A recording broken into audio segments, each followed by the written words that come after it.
But the socialist movement is where Christianity stayed. That's the teleological heart of Christianity, right? There's two.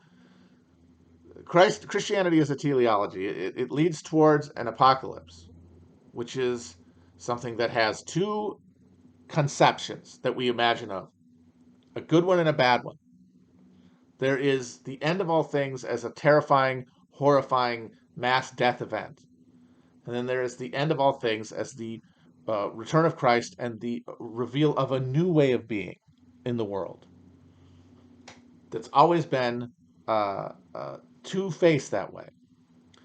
What the scientific revolution, industrial revolution, and the rise of capitalism in the 19th century did in Europe was to split those permanently.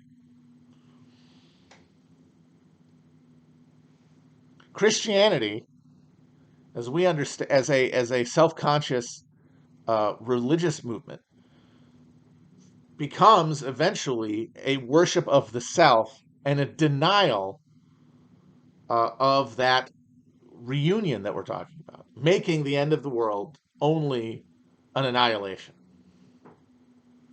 which we can try to avoid. That's why they end up coalescing around being left behind by the tribulation. Or I'm sorry, being raptured away from the tribulation of it. No thanks. Check, please. Because what they're actually doing is serving capitalism, which pulls them every day farther from themselves, from each other, denies the possibility of a reunion with humanity or the planet, insists on eternal separation.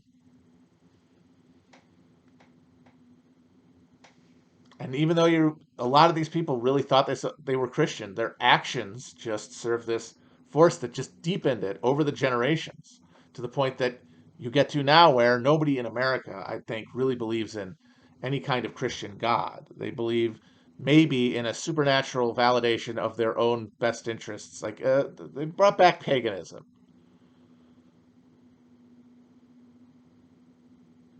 But the apocalypse as a uh,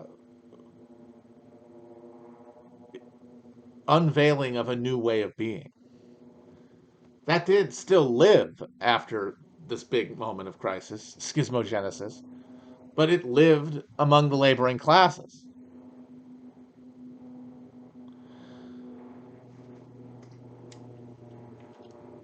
Because their relationship to the system was fundamentally self consciously alienated in a way that the small bourgeois who make culture and make religion under the regimes of capital uh, don't feel it.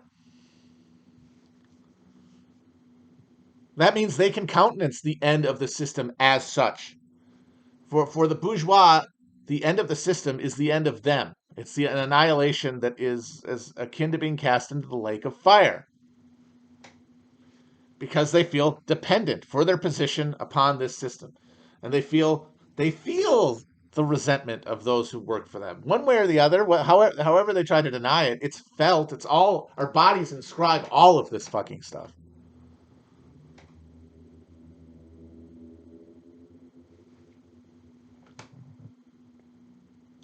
So the socialist movement becomes the residue of Christianity. And Marx emerges as the prophet of it, the person who can take this ambient feeling, give it shape, form, program, uh, scripture. I know this is facile, but you can't have a social movement if it's counter hegemonic, if it's not depending on the existing structures um, of coercion and consent that hegemonic social structures have, then it needs an alternative truth. It needs an alternative world in symbols that can be read and agreed upon. And that's what Marxism becomes necessarily. Not this is people like fucking Popper and these idiots like to say this is bad or somehow uh, de legitimizing. No, this is necessary. There's nothing works in any other way than this. So does your precious rationalist capitalism is fueled by religious texts and a religious understanding of the world. It's just made invisible because that's what capitalism does. That's why it allows that's why people will allow it to make them do things that they would have found abhorrent if they had any regard for their fellow man, because it's not their responsibility. That is Lucifer in the ear. That is what thou likes to live deliciously for Western Christian capitalists.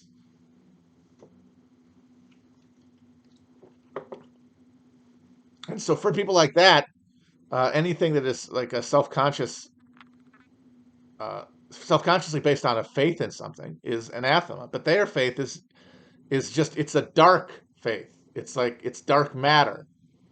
It cannot be read by the person who's been idealized to it, who's been fully propagandized to it.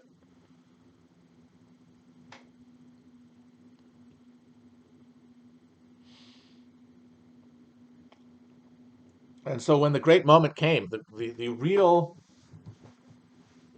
Armageddon trumpet was blown in 1914, which is when the thing starts. Because World War One is not just this battle between these European empires who are competing over uh, uh, resources and markets. It is it is systems trying to survive the eruption of social crisis at their heart that happens when you get X number of people with Y amount of technology, meaning that regular people are able to create their own parallel structures to demand power and to exercise it that had traditionally been monopolized by the ruling class. That has to be dealt with. And it's that contradiction that fuels everything else and leads to World War One. And it's the great triumph of the capitalists that they get to fight World War One in the context of national dispute and the national question,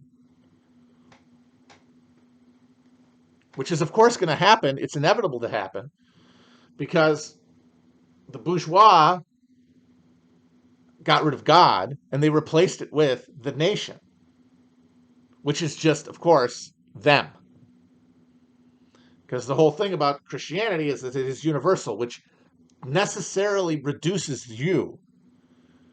The individual is contextually downgraded thanks to that universality. When the bourgeois triumph, they have to still use the language of meaning in their culture. Everything has to have meaning. So where does meaning come from? It comes from this mystical concept of the nation, which now has made me special again. I'm not just one person among God's children. I'm not just one child of God. I am part of the special elect children of God, which is, of course, exactly what the Jews did in ancient Mesopotamia to survive in their contest with the other tribes.